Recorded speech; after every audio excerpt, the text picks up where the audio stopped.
తెలియదు, ఎన్నికలప్పుడు ఓట్లాడుకోనికి వచ్చుంటావు కానీ ఈ ప్రాంతాన్ని చూడడానికి ఎప్పుడన్నా వచ్చినవా? రా, ప్రభుత్వం హెలికాప్టర్ పెడుతుంది, మేము వస్తాం, నీకు చూపిస్తాం. 1 కోటి ఎకరాలకు నీళ్లు ఇస్తా అనే పేరు మీద లక్షల కోట్ల రూపాయల దోపిడీకి పాల్పడ్డావు తప్ప ఈ ఆదిలాబాద్కు నీళ్లు ఇవ్వలేదు.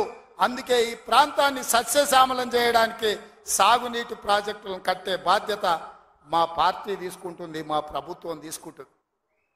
నిన్న మొన్న మాట్లాడుతున్నారు వాళ్ళు 3 నెలల 6 నెలల కేసీఆర్ మళ్ళీ ముఖ్యమంత్రి అవుతాడు, ఈ ప్రభుత్వాన్ని పడగొడతామని. నీ అయ్యా ఎవడ్రా పడగొట్టేటోడు? పడగొడతారా? ఎవడు కొట్టేది?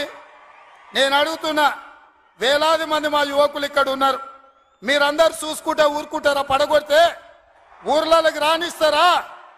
ఊర్లలో ఎవడన్నా ఈ ప్రభుత్వాన్ని పడగొట్టాలన్న ఆలోచన చేస్తే మీ ఊర్లో యాప చెట్టుకు కోదండం వేసి కొట్టండి, లాగుల తొండలు ఇడవండి. ఇది ప్రజలు ఎన్నుకున్న ప్రభుత్వం, ప్రజలు ఆశీర్వదించిన ప్రభుత్వం, ప్రజల కోసం పనిచేస్తున్న ప్రభుత్వం. ఇది ప్రజా ప్రభుత్వం. ఆడ అనుకుంటుండు 1,00,000 కోట్లు పెట్టి కట్టిన కాళేశ్వరం కూలినట్టు ఈ ప్రభుత్వం కూలుతుందని. నీ అయ్యా నువ్వు దోపిడీకి పాల్పడ్డావు కాబట్టి ఆ కాళేశ్వరం గాలి వస్తే కొట్టుకుపోయింది. ఈ ప్రభుత్వం గాలి కాదు కదా, నీ ఖాందాన్ మొత్తం వచ్చినా బోర్ల బొక్కలు పండబెట్టి తొక్కుతాం.